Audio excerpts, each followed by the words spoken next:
রাষ্ট্র কিতাব আল্লাহর কোরআন, এই কোরআনের একটা আয়াত যারা অস্বীকার করে, একটা নকশা অস্বীকার করলো কাফের হয়ে যাবে, যেরকম ঠিক না ঠিক। সেই জায়গায় একটা আয়াত যারা অস্বীকার করে, আল্লাহর কোরআন অস্বীকার করে, আল্লাহর নবীর হাদিস অস্বীকার করে, এরা কি মুমিন থাকতে পারে? এক কথাই কথা শেষ। এত আন্দোলন করার দরকার কি?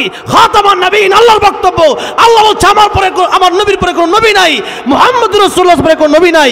তাহলে কথা একটাই শেষ, এক আয়াতের মধ্যে সূরা আহজাবের এক আয়াতের মাধ্যমেই কথা শেষ, বহস শেষ। আবার কি এর বহস, আবার কি এর কথা, জোরে কোন ঠিক না ঠিক? তাহলে বলেন কাফের কাফের, কাদিয়ানীরা কাফের কাফের কাফের, নবীর পরে নবী নাই, সংসদে আইন চাই। আরে কি কয় কয় না দি মানে স্লোগান দিয়ে পারেন না, নবীর পরে নবী নাই, সংসদে আইন চাই, কাফের কাফের কাদিয়ানী কাফের, এত স্লোগান দিচ্ছে হুজুররা। এরপরে এদের মাথায় ধরে না যে কোরআন আয়াত আমি স্বীকার করতেছে, কোরআন পড়া মানে এক আয়াত মানে না, ইমান আছে নাই? কোরআন পড়া মানে না, নামাজ সব মানে, কিন্তু রাজনীতি বেলা কোরআন মানে না, ইমান আছে? সব জায়গায় কোরআন মানতে হবে। ইসলাম হচ্ছে পূর্ণাঙ্গ জীবন বিধান। তাহলে আমার ভাইরা, আমার বাবাজিরা, মরতে আমাদের হবে, সেই মৃত্যুর প্রস্তুতিটা আমাদের নিয়ে রাখতে হবে 24 ঘন্টা। যে আমি কালকে অনুপরাধ দিন, এই সুযোগ না, এখনই ভালো হইতে হবে। এখনই এই মুহূর্তে যেহেতু আমরা বেঁচে আছেন, মৃত্যুর গড়গড়া শুরু হয়ে গেলে নবী বলেন আর তওবা কবুল হয় না। সূর্য যেদিন পশ্চিম দিক থেকে উঠবে সেদিন আর তওবা কবুল হবে না। এটা কিয়ামতের আগে, কিয়ামতের আলামত, সূর্য পশ্চিম দিকে উল্টা দিকে উঠবে। আর হচ্ছে মানুষের গড়গড়া যেদিন শুরু হয়ে যায়, তাহলে ওই সময় তওবাগুলার ফেরাউন কইছিল না, আমি আল্লাহ এখন মুসলমান হয়ে গেলাম। আল্লাহ কয় এখন ইমান আল্লাহ মুসা আলাইহিস সালাম যার উপর ইমান আছে, আল্লাহ কয় আল আন, এখন ইমান আনছো, তুমি তার আমল তো করার সুযোগ নেই, ইমান লাভ নেই, যেরকম ঠিক না ঠিক। তাহলে দেখেন এই মৃত্যুর সময়টা আমাদের জন্য যে কোনো সময় মৃত্যু হইতে পারে। অ্যাক্সিডেন্ট হয়ে এখন আমি গাড়ি যাইতে আমার মরণ হয়ে যেতে পারে। দেখা গেছে যে একটু আমাদের এলাকাতে আজকে গাজীপুরে একজন মারা গেছে একটু আগে, দেখা গেছে যে লোকটা বাথরুমতে পারে বলে এমনি মরে গেছে, বুঝলেন, স্ট্রোক করে মরা, হঠাৎ করে মরে, যেটা কেমন একটা আলাদা, হঠাৎ করে মানুষ মরে যাবে, হঠাৎ করে এমনি মরে যাবে। তাহলে আল্লাহ মরণ দিলে আবার রুখ টুক লাগে না, কি এমনি মরে যাবে? রুহুটা কি জিনিস নবী জিজ্ঞাসা করেছে, ইয়াস আলুনা কানির রুহ। তা আল্লাহ এটা জবাব দিচ্ছে, কুলির রূহু মিন আমরি রাব্বি ওয়া মা উতিতুম মিনাল ইলমি ইল্লা কলিলা। আল্লাহ বলেন রুহু কি জিনিস আপনি বলে দেন নবী, রুহু হইল আল্লাহর হুকুম। রুহু আল্লাহর কি? আল্লাহ হুকুম দিছে, তাই তুমি আব্দুর রহমান, আব্দুর রহিম, তুমি সলিমুদ্দিন, কলমুদ্দিন, হ্যাঁ তুমি জসিম। আর আল্লাহ রুহু না দিলে তাহলে লাশ, রুহু না দিলে কি? লাশ। তাহলে আমরা যেদিন দুনিয়াতে আসছি রুহুটা দিছে দিকে আসতে পারে, রুহু না দিলে অনেক সময় মরা সন্তান জীবিত নয় না।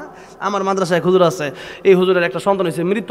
এখন মৃত সন্তান মানে কেন রুহু দেয় নাই, মানে আরে বাপ মাও করে রাখে না, আওয়ামী লীগ বিএনপি তো পরের কথা, কেউ করে রাখে না। আর আজকে যদি আমি মরে যাই কইব না কি যে হ্যাঁ আওয়ামী লীগের বিএনপির লোক সেক্রেটারি, কইব নি, কইতো নি যে উনি হুজুর সভাপতি আজকে যদি মারা যায়, কইতো আমি হুজুর সভাপতি কইব? সভাপতি মারা গেছে মানে আগে সভাপতি সাহেব হুজুর ইন্তেকাল করছে, ফজলুল করিম সাহেব হুজুর ইন্তেকাল ফরমাইয়াছেন। মানে ইন্তেকাল অর্থ হচ্ছে এক জায়গা থেকে আরেক জায়গায় যাওয়া, কথাটা বুঝছেন না? তো এক জায়গা থেকে আরেক জায়গা, মানে আপনার মৃত্যুতে রুহুটা, এই রুহুটা আল্লাহর হুকুমে চলে গেছে আরেক জায়গায়, আখিরাতে, দুনিয়াতে আর নাই। তাহলে কি আছে? আছে লাশ। লাশ মানে লাশ, হয় কিচ্ছু নাই। তাহলে বলেন মৃত্যুর প্রস্তুতি আমাদেরকে আরো পরে নেওয়া দরকার নেই, এখন থেকে নেওয়া দরকার, এখন থেকে আমাদের নিতে হবে। আর হচ্ছে বড় কিয়ামতটা যেদিন হবে, আজকের বড় কিয়ামত সম্পর্কে লম্বা আলোচনা করার সুযোগ আর নাই, এটা আল্লাহ কাউকে জানাইছে না। তবে লম্বা এই বড় কিয়ামত এটা যেদিনে হোক না কেন, নিজের ব্যক্তিগত কিয়ামতের চিন্তা আগে করতে হবে, যেহেতু মরণটা আমার কিয়ামতের আগেই।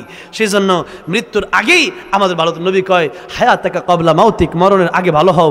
মৃত্যুর পরে মানুষ আফসোস করবে, সেদিন আফসোস করে লাভ নাই। এই জন্য এই দুনিয়ায় থাকা অবস্থায় আল্লাহ যা যা বলছেন করো, আল্লাহ যা নিষেধ করছেন ছাড়ো, কোরআন হাদিস অনুযায়ী কোরআন সুন্নাহ ভিত্তিক জীবনযাপন করো, তাহলে তোমার জীবনটা হবে সুন্দর। আর নয়তো জীবনটা পরকালে হুফরাতুম মিন হুফারিন নার। হ্যাঁ, এই জন্যে মৃত্যুর পরেও কিছু আমল আছে, মৃত্যুর পরেও কিছু আমল আছে। এই কথাটা বলতেছি, আমার একটা দায়িত্ব দিচ্ছে আর কি, সে দায়িত্বের প্রেক্ষিতে ওয়াজের সাথে মিলে কথাটা কইলে দিতেছে আর কি। আল্লাহর নবী বলেন মানুষ যখন মরে যায়, তখন কি নামাজ পড়তে পারে, রোজা রাখতে পারে, হজ যাকাত আছে, তার উপরে কিচ্ছু নাই। তাই আল্লাহর নবী বলেন ইযা মাতাল ইনসানু ইনকাতা আনহু আমালুহু ইল্লা মিন সালাসাতিন।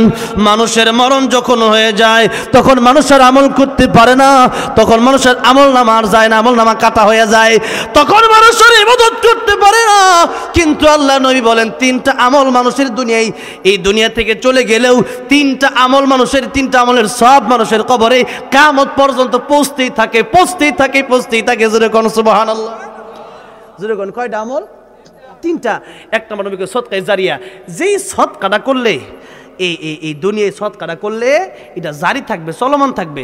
যেমন একটা মসজিদ করার জন্য যদি আপনি 1000 টাকা দেন, তাহলে একটু তো এমনি তো মসজিদের ফজিলত তো স্পেশালি আছে, ইমাম বানালিল্লাহি মসজিদান বানাল্লাহু লাহু বাইতান ফিল জান্নাহ, তো আছেই।